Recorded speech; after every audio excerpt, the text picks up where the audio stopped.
Ayana Friedman is an Israeli multimedia artist who deals with Zionist politics, the Holocaust, and society's treatment of the other. This lecture concentrates on her feminist works and how Judaism and the Israeli environment affected her approach. Four main feminist interests are highlighted: the turn to feminine materials, the conflict between a career and motherhood, the struggle against restrictions and abuse imposed on women, the demand for equality for women in Judaism. Since this conference is about construction and deconstruction, the works will be presented more or less chronologically to show interconnectability, how one theme is developed from another or was used in different contexts. Since much of her art is based on her own experiences, we need to check her biography to see how it influenced her work. Friedman was born in 1950 to a mother who had survived the Holocaust with forged papers in hiding, before managing in 1942 to join a children's transport to Palestine. Other relatives were murdered, while a few survived and arrived after the war in Israel. These experiences influenced not only the nightmares from which her mother suffered and awoke screaming, but her attitude to her children. While displaying an overprotectiveness that both sheltered and irked them, she encouraged her sons to succeed professionally, but her daughter was to conform to modest feminine behavior, marry, and bear children. In contrast, her father had brought his family to Palestine in 1933 to escape escalating anti-Semitism and had established a factory in Haifa. He and a brother encouraged Friedman to express herself, and her father supported her emotionally and financially as she studied and began her career. She began to paint in school, but wanted to be a dancer, an ambition cut short by her asthma. During the Six-Day War, she cared for the wounded in Rambam Hospital. After serving in the army, in 1970, Friedman taught herself sculpture, a field dominated by men. At first, she wrapped bandages around twigs to express her work with the wounded. But then her father and brother taught her welding and let her use the factory to create art that could compete with male sculptors. For to prove themselves, women had to work like men. She liked using machinery on an equal footing with men in the factory, saying in 1973, the physical work was hard and dangerous, but just for that reason the challenge was greater. I like to wrestle with material that looks hard, but can be melted, cut, and the form changed and dominated. While studying art history at the Hebrew University, she exhibited prize-winning works of welded iron in the university's annual art shows. First, in After the Shadows Comes the Sun, she created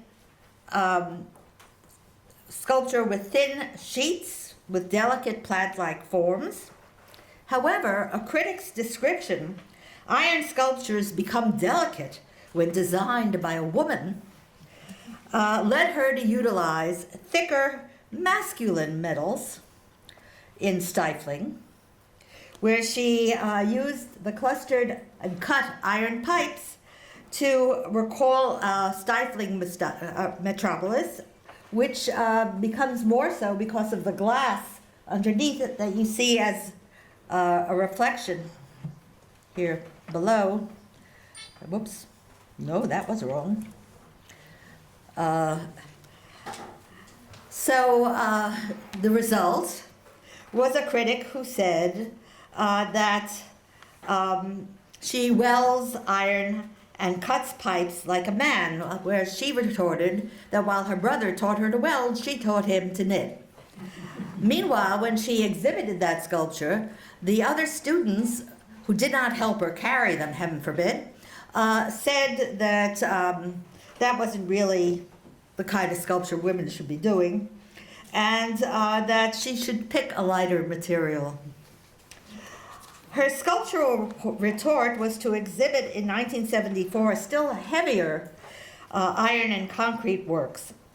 Man Following His Destiny has 2 work shoes embedded in cement. Now think of picking that one up. And attached to a ball and chain, which she saw as self-imposed bonds. Despite these impediments, one shoe, the forward shoe, rises slightly to break free and control its destiny.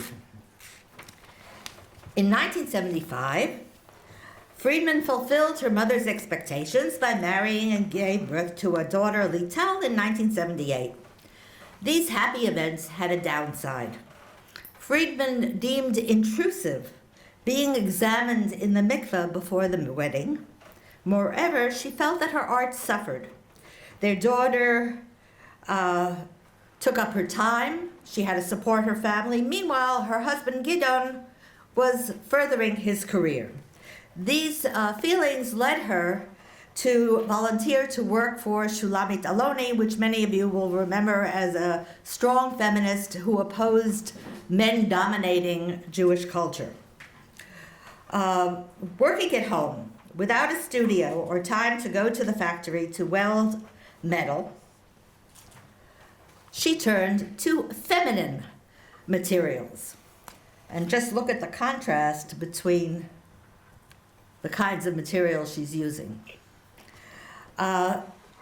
She's using fabric, hair, dust, lint, feathers, and she joined in 1980 the few Israeli women artists who expressed gender issues in their choice of techniques and contents, affiliating with Tel Aviv's Kibbutz Gallery, where she had a solo show in March 1981.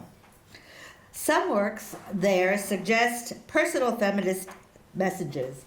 For instance, lint installation, where the lint is produced by a dryer, suggests home duties, laundry, etc.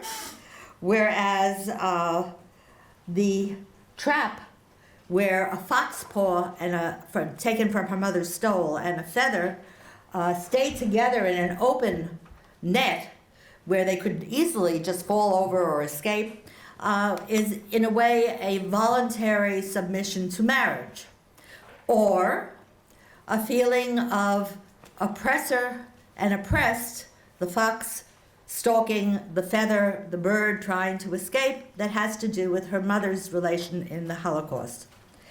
The third work, Feminine Materials, has memories of her childhood in Kiryat Chaim. The feminine chicken feathers adhere to the male rake with its very sharp prongs, while she sees the rope on top as being an umbilical cord connecting her to her mother.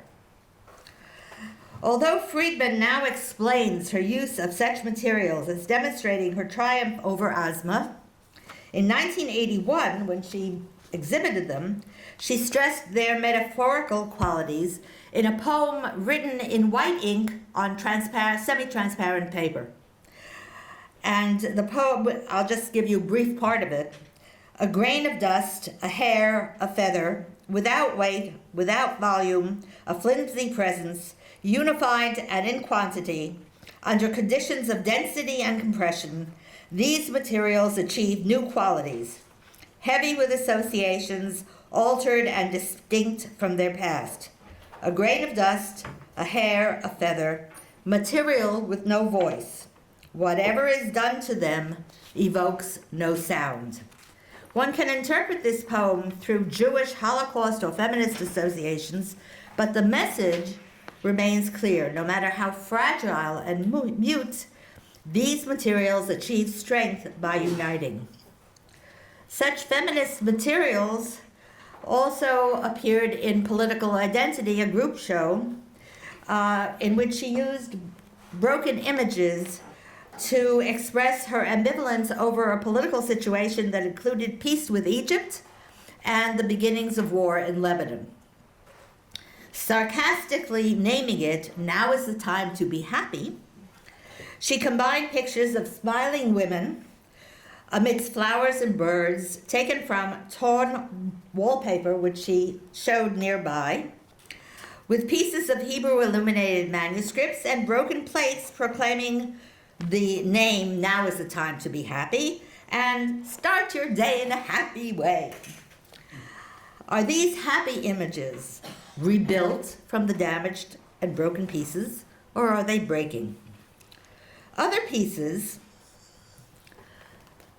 that included the cut-up maps of Israel and Sinai, a bag of jigsaw pieces made from an Israeli map, a broken tile from the old city of the Jews, a street of the Jews, and ceramic shards with inscriptions ranging from "Egyptian planes attack Israel" to the name of the piece, "Be happy."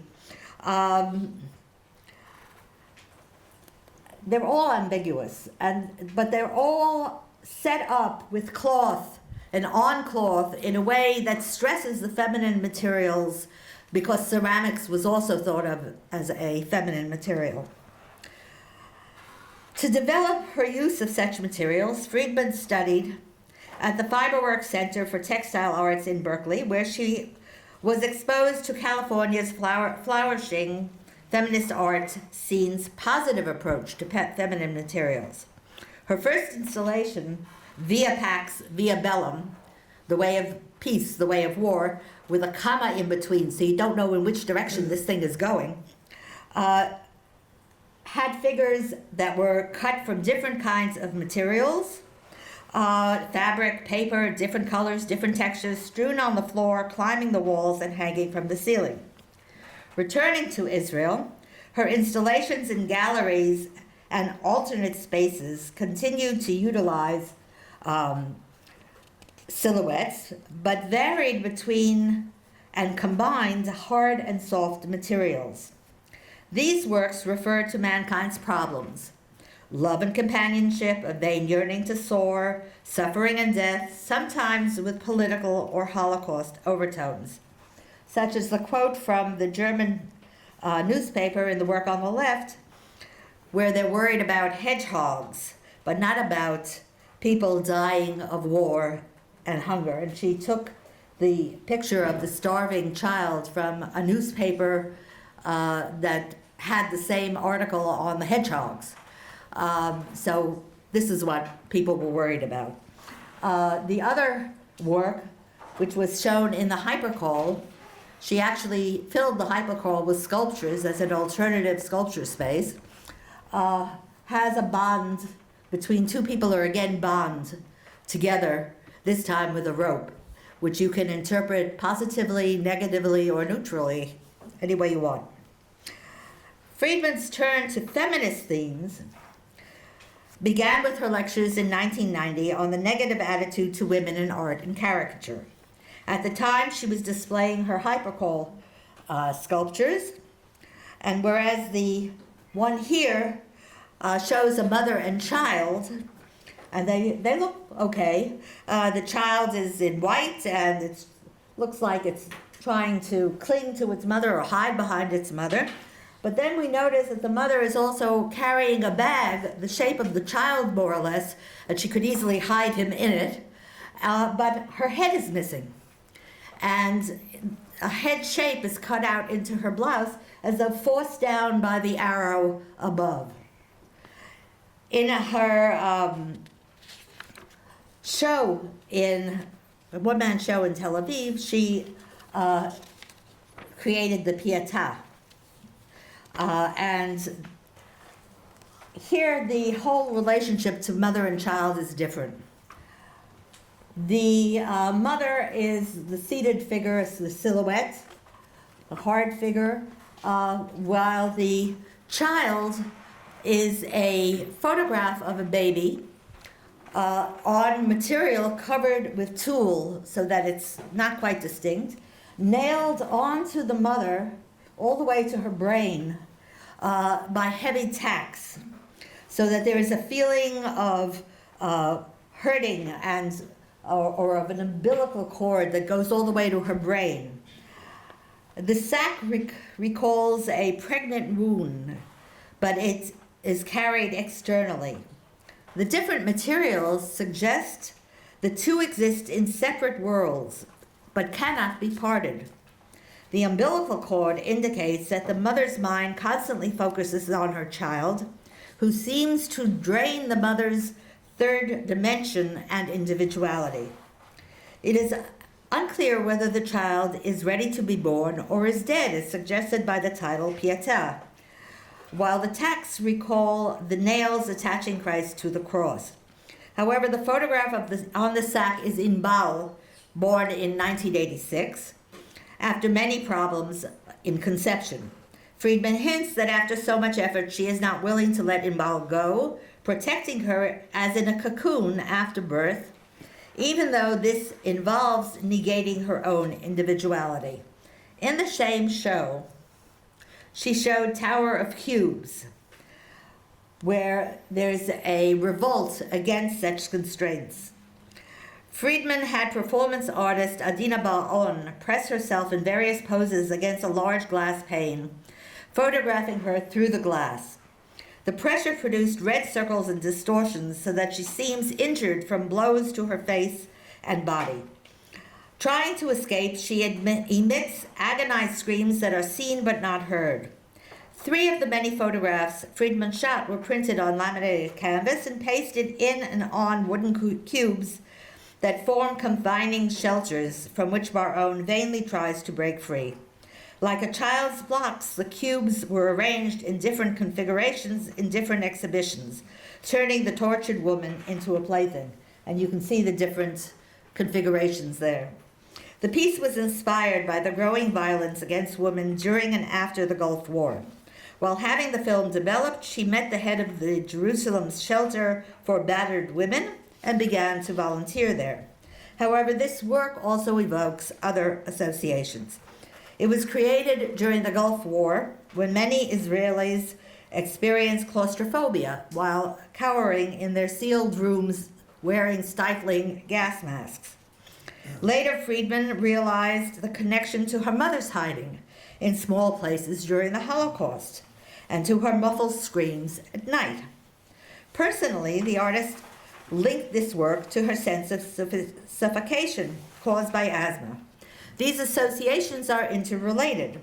The sense of suffocation and the need to escape are linked to the Holocaust, whose memory surfaced while Israelis hid in sealed rooms, and to the inability to breathe in the gas masks.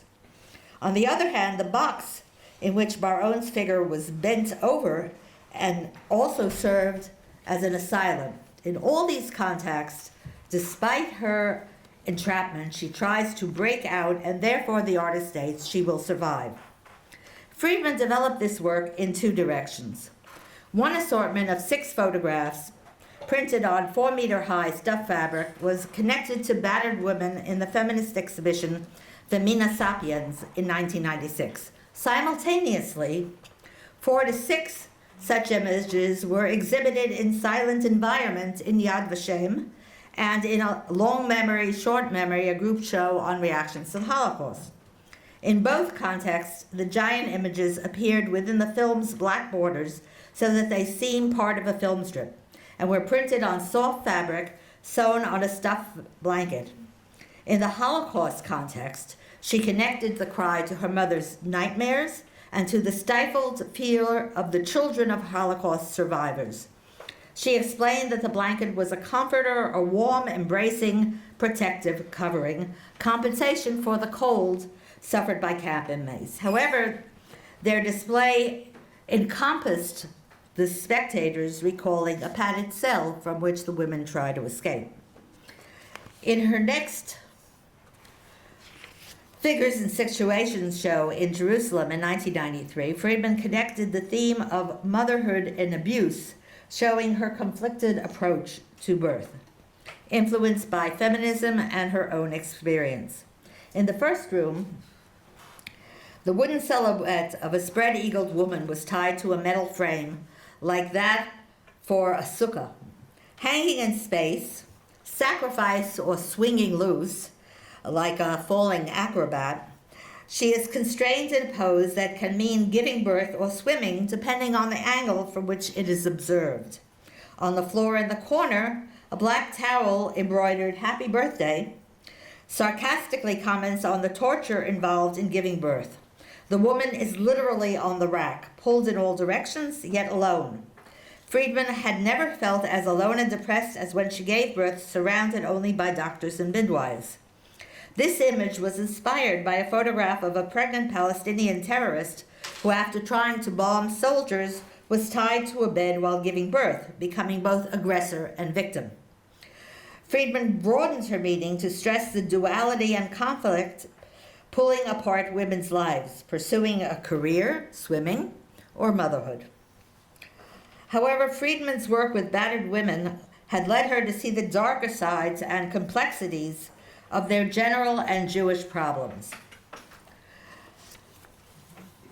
In one triptych, The Voice of Gelsomina, a white-robed figure is set against a dark red background to suggest danger, violence, and blood.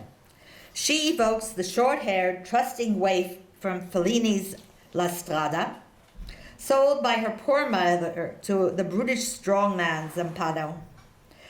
Despite his beatings, Gelsomina loves him and is unable to leave as she cannot support herself.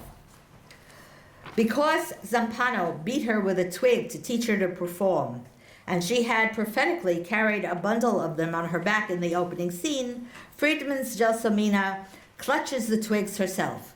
There is no aggressor, only the victim, who cannot or will not escape. While the twigs thrash her face and body, she both clings to them and tries to free herself from them. The way she holds them suggests self-flagellation, and the anguished face can be read as ecstatic masochism, especially in the other individual pictures shown below that wasn't in the triptych. Friedman explained that she had witnessed this ambivalence at the shelter for battered women.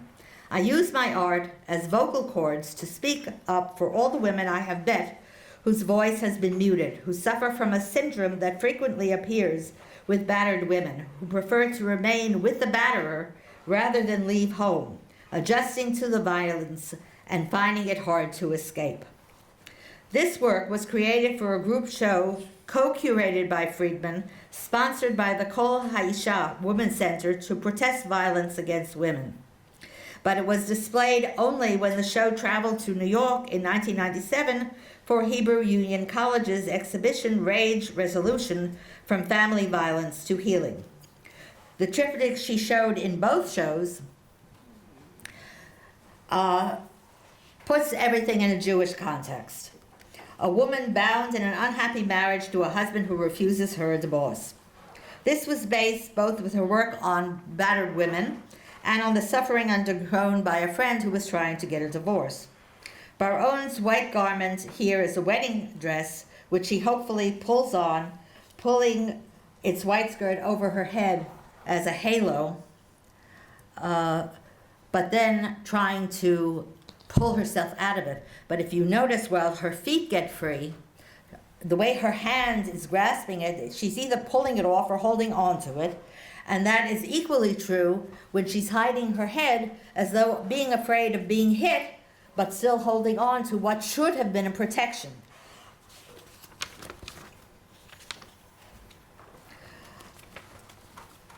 Friedman's critique against orthodoxy's abuse of women took another tack in Clean Cloth the following year, intensified by her demeaned feeling about halachic intrusions into her body during her prenuptial visit to the mikveh. According to halakha, an Orthodox woman only achieves a state of purity that enables her to resume relations with her husband 7 days after the cessation of her monthly menses. To check her condition, she may twice daily insert into her vagina a clean square of cotton cloth, like those strung together at the bottom of the work. to see whether any blood remains. Menstrual blood was viewed in a positive light by feminist art since the 1970s, and even had been shown in Israel in Yocheved Weinfeld's work. Now, this woman whom she photographed in San Francisco is bleeding, but Friedman cannot accept the idea that a woman can be unclean. Therefore, instead of the blood, she used gold and bronze paint on the photograph on the left, in which she is still bleeding, and the bleeding gets lighter and lighter until it becomes white. But so does the woman, who fades away into nothingness. And this is not a spiritual fading away of the physical, etc., because the idea of this is that once she fades away completely, she can have sexual intercourse with her husband. Instead, Friedman says that she is fading away into religious and social demands that she prove her purity and cleanliness while invading the depths of her body. In General Feminist Problems, in 1988, she created One Size Fits All. It's a fashion term that basically means that you put everybody into the same mold. This work included a group of photographs in which Adina Bar-Ilan tries to get out of a straitjacket that is encompassing her, and whereas she can get a little bit of her face and sometimes her feet free, she can't get her hands free. And this is a good thing because you omit the ambivalence. She never holds on to something as though trying to be masochistic about it, but tries to break free completely.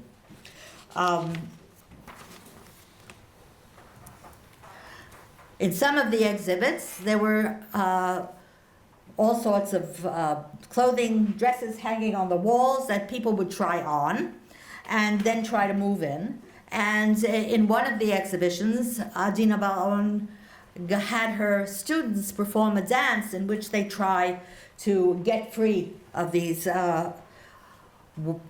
clothes and try to see what the limits of movement in them would be. When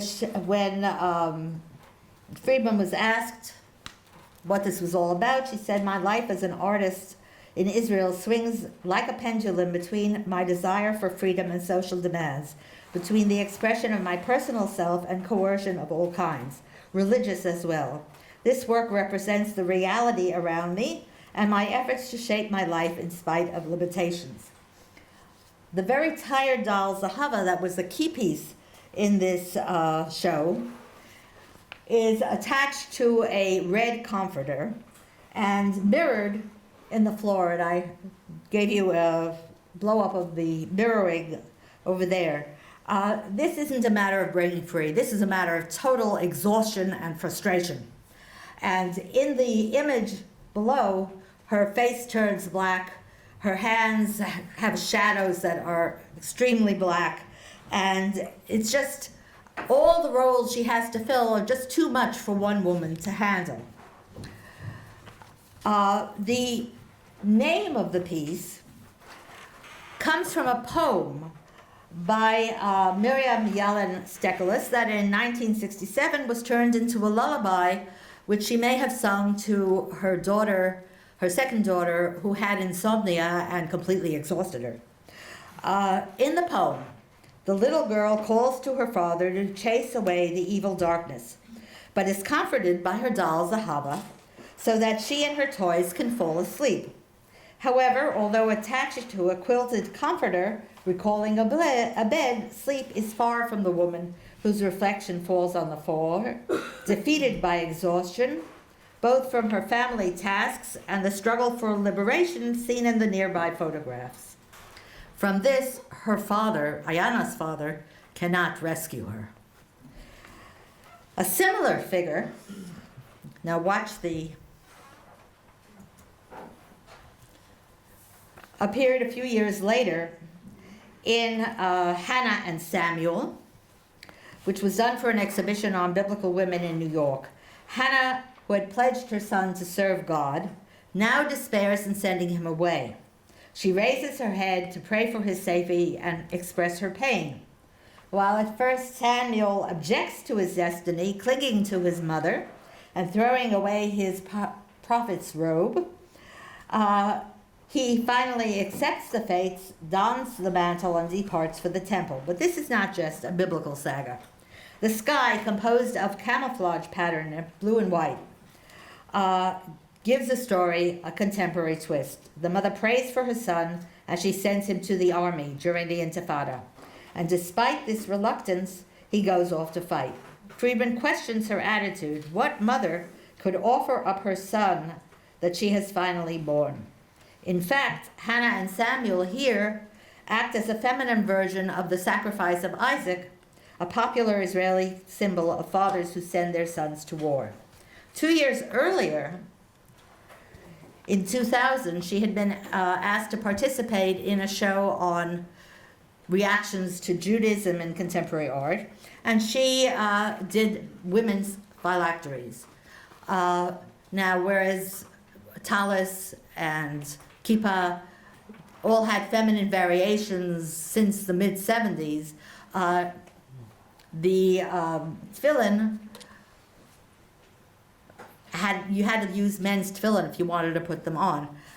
She gave the whole a feminine twist, both in materials and in the shape. And inside there is the usual prayers plus a feminist prayer, which stresses the elliptical shape. It is my intention to unify the circles of my being, my soul, the wisdom of my heart, my deeds, my household, my Torah, my tree of life, the universe in its entirety, now set before you, bound together and interwoven in harmony.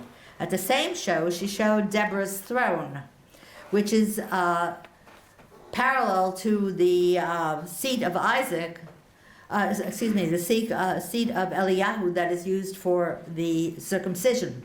In this case, it's a throne for a girl child who is named in the synagogue by her father, and it gives the idea that Deborah is equal to Elijah. The shape recalls the palm tree under which she sat, and the arms of the protective mother.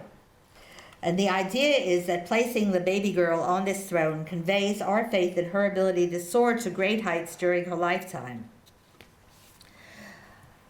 Finally, in Red Freedom, she unites, again, the idea of feminism and Judaism. In the photographs, the woman moves relatively freely against the red ground to which she is attached, and you can see the strings hanging down around it that are going to be important for the video.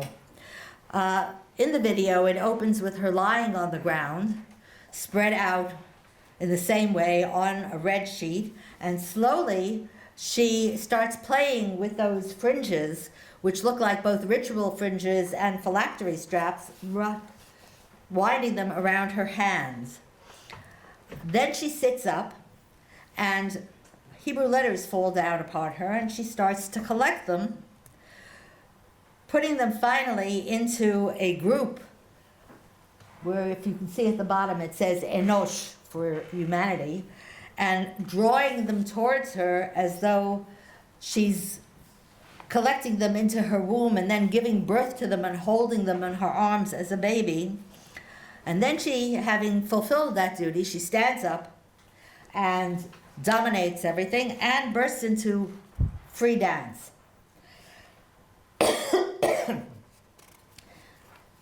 Now, why did I go through all of these things and not just stress the Jewish ones? Friedman's feminist works blends ideological, technical, personal, national, and religious layers of meaning in a deconstructive manner. Her many-layered art raises questions. Can we differentiate between Jewish and Israeli? Because that's one of the problems here. Can we ignore the way these themes develop into and out of her general works? In doing so, in constructing boundaries around Jewish art, Do we limit the meanings that something can have? And what would happen if I added her Holocaust, political, and works dealing with the other to this mix? How would all of that affect even what I showed today, where I only hinted at connections? And there's so many more works. Thank you.